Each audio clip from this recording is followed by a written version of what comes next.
Yeah, so interestingly, I met with the Canva team in Sydney pretty early in the business. Like, I had no idea who they were. I just said, who are the teams I should meet with while I'm in Sydney, um, and yeah, I was like, it seems pretty neat. I definitely didn't have that same kind of epiphany that I had with HubSpot.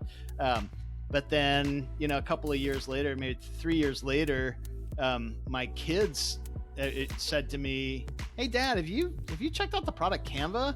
I love this product. I use it all the time." And they were using it not in a business sense. They're just students using it to put together cool graphics when they want to put something on Instagram. Essentially, it was such a pleasure to use that they found just pleasurable ways to use it as opposed to business ways, and that triggered me to start looking at it and using it again. But I had no idea that it was going to I think $50 billion plus on their last round of funding valuation. I interviewed Georgia Vidler, their former head of product, on the podcast as well, and just fascinating story. And again, I think it's getting all of those pieces right, and particularly I'm a big believer in free as a powerful driver of an effective growth model. And so that's one thing that you see from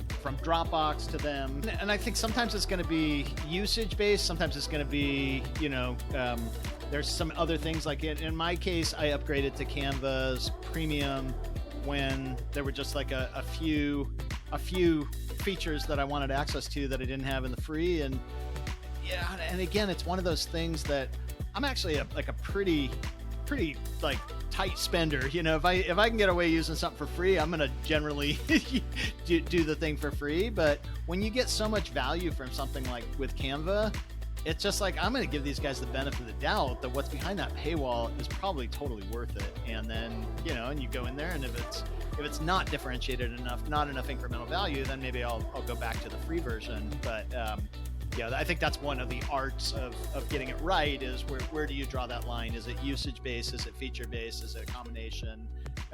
In the case of Dropbox, was definitely usage based, but Log Me In was feature based, and both companies reached multi-billion-dollar valuations. The important part is you need a really valuable free product, and I think with freemium, it comes back to what you were saying about referral loops. Like it creates a natural evangelist loop. If you have something that's truly valuable and it's free, word's going to get out about it. But for it to be a sustainable model, a viable business, you need to be able to drive revenue, and that's where ideally you have something that's you've got a business model layered on the paid product that is obvious on incrementally why I would need to upgrade it to it, and the incremental benefits that I'm getting from it. So your biggest competitor becomes your free product, and so if you can't differentiate from your free product, you're not going to probably drive enough